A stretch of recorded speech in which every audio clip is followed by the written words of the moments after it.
तिखट एक लागेल. तिखट लागेल. आपण हे पाणी घेऊन मी टाकू. मी घालते, तुम्ही सांगा मला किती घालायचं. हो चालेल. बस बस. हे आपण भिजवून घेतलं. हे आपण भिजवून घेतलंय. थोडंसं अजून पाणी चालेल का? नाही, एवढंच बरोबर आहे ना. हे मळून घेतल्यावर आता तेलाचा हात लागेल. तेलाचा हात नाही. बर.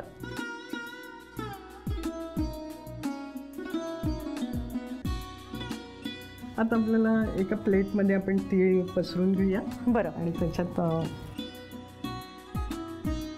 तर प्लेट आलेली आहे. आता ह्याच्यामध्ये तीळ असे पसरायचे का? तिळाचा असा सडा टाकलेला आहे पण या डिश मध्ये. आणि त्याच्यात हे पीठ घोळवायचं आहे. मला थोडेसे तेल लागेल. हो हातावर.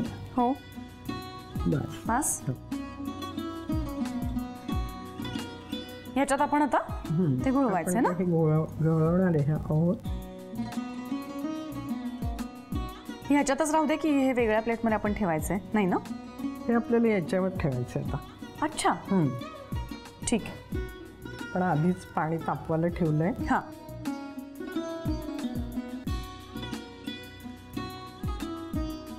वा.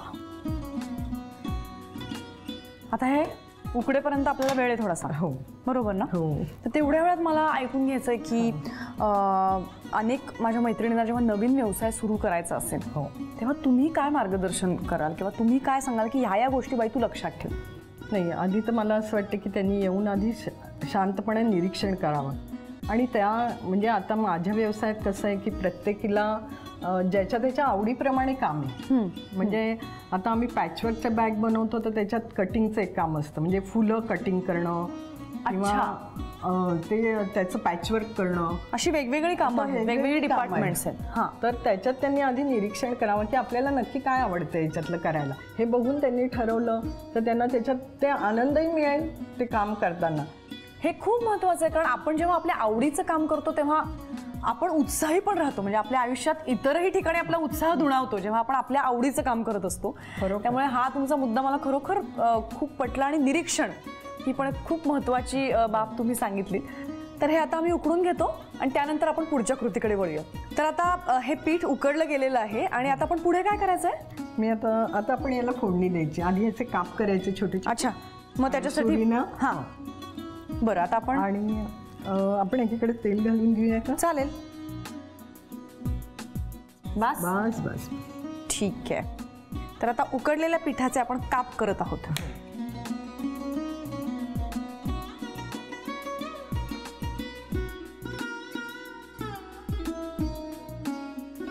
बर. हिंग. हां, मी तुम्हाला हे देऊ, चमचा देऊ का? बरं ठीक. लाल मिरची. लाल मिरची खुल्ली अशी ती मस्त. कढीपत्ता. मी आता अरे आपला कांदा आहे. येस.